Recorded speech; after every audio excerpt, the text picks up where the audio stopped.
and welcome to Beyond the Bio, the recap. In these short recap episodes, I'm reflecting on Monday's show and coming up with some action that you can take as a result of listening. If you missed the main show, please go back and take a listen. You will find the link in the show notes. This week I was with Helen Boyd, who is the Centre Manager at SmartWorks Newcastle.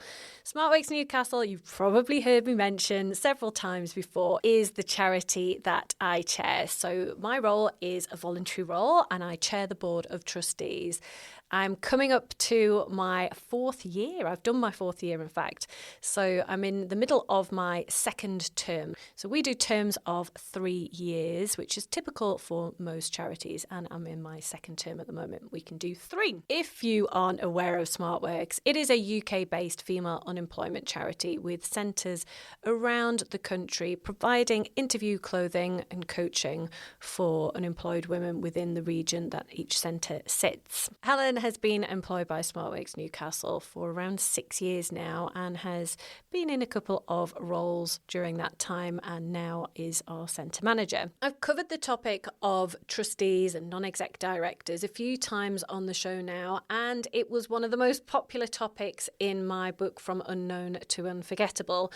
So I thought it would be great to get somebody who works within a charity to give us that insider view around what makes a good trustee and how trustees can work best with the team. Helen and I covered a lot of topics. We talked about the time commitment involved. We talked about the qualities and the skills that make a great charity trustee. Helen's advice for anyone entering a trustee role for the first time was to get to know the staff team, get to know any volunteers, and also understand how the charity works so that you can add value with that knowledge. I particularly enjoyed our conversation about how trustees work with the staff team in an effective way without stepping on each other's toes. And I had a bit of a smile on my face as we were covering that, because Helen and I have had some discussions over the years around where that clashes sometimes, because quite often with a charity, if it's a national charity, you have some central input or direction.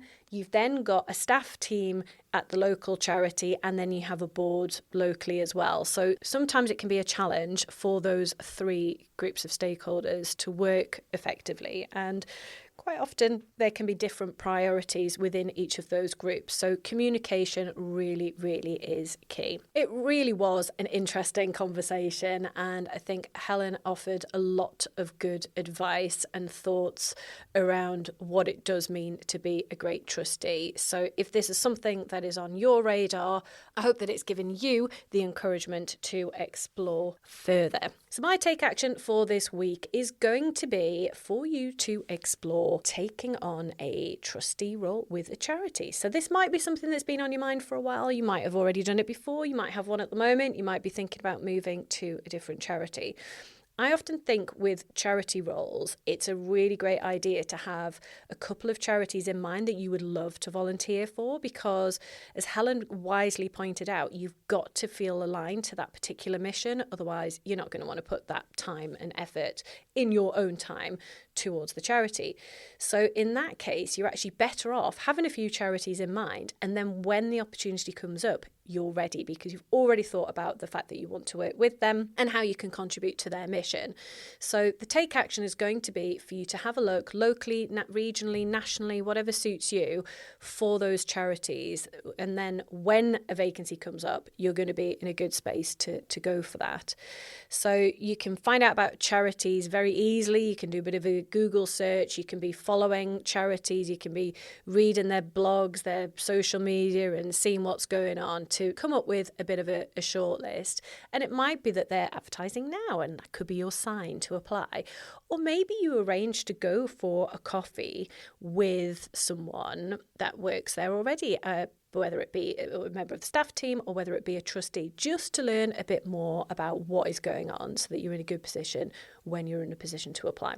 So there you have it. That's my take action for the week. As always, let me know how you get on, and I'll see you for the main show on Monday.